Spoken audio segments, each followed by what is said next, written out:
Orderic Vitalis was an English chronicler and Benedictine monk who wrote one of the great contemporary chronicles of 11th and 12th century Normandy and Anglo-Norman England. The modern biographer of Henry I of England, Warren Hollister, called him an honest and trustworthy guide to the history of his times. Background: Orderic was born in Atcham, Shropshire, England, the eldest son of a French priest, Odelard of Orleans, who had entered the service of Roger de Montgomery, 1st Earl of Shrewsbury, and had received from his patron a chapel there. One must assume that his mother was a local woman he met there. When Orderic was 5, his parents sent him to an English monk, Seward by name, who kept a school in the abbey of Ss. Peter and Paul at Shrewsbury. At the age of 11, Orderic was entrusted as an oblate to the abbey of St Haverhill in the Duchy of Normandy, which Montgomery had formerly despoiled but, in his later years, was loading with gifts.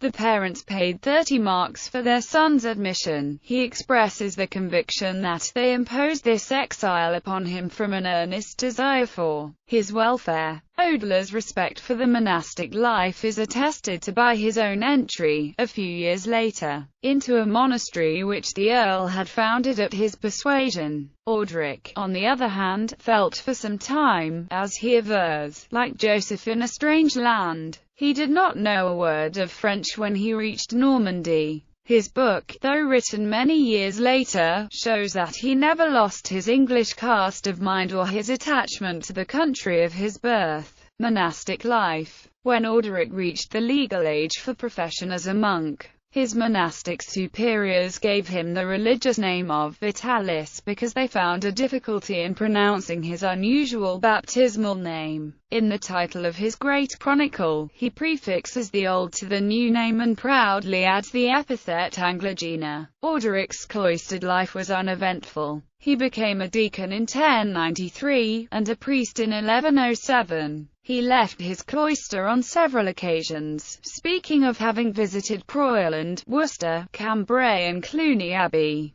He turned his attention at an early date to literature, and for many years appears to have spent his summers in the scriptorium. Orderic's first literary efforts were a continuation of William of Jumièges' Gesta Normanorum Ducum, a broad history of the Normans and their dukes from the founding of Normandy, which Orderic carried forward into the early 12th century. At some time between 1110 and 1115, Orderic's superiors ordered him to write the history of St Haverhill. The work, the Historia Ecclesiastica, grew under his hands until it became a general history of his own age. St Haverhill was a house of wealth and distinction. War-worn knights chose it as a resting place for their last years. It was constantly entertaining visitors from southern Italy, where it had established new foundations, and from England, where it had extensive possessions. Thus Orderic, though he witnessed no great events, was well informed about them. In spite of a cumbersome affected style, he is a vivid narrator. His character sketches are admirable as summaries of current estimates. His narrative is badly arranged and full of unexpected digressions,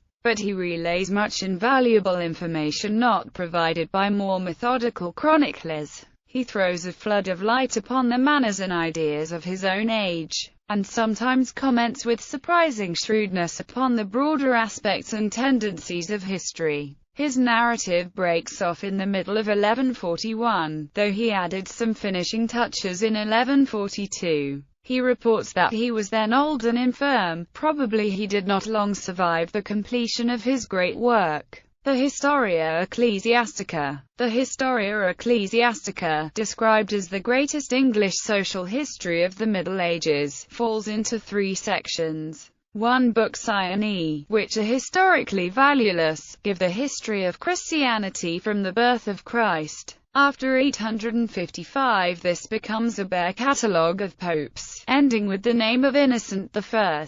These books Orderic added in 1136 to 1141 as an afterthought to the original scheme. two books, i.e. through Vi, form a history of St Haverhill. The original nucleus of the work, planned before 1122, they were mainly composed in the years 1123 to 1131. The fourth and fifth books contain long digressions on the deeds of William the Conqueror in Normandy and England. Before 1067 these are of little value, being chiefly derived from two extant sources: William of Jumièges' Gesta Normanorum Ducum and William of Poitiers' Gesta Guillaume. For the years 1067 to 1071 Orderic follows the lost portion of the Gesta Guillaume, and is therefore of the first importance. From 1071 he begins to be an independent authority. Notices of political events in this part of his work are far less copious than in the later books.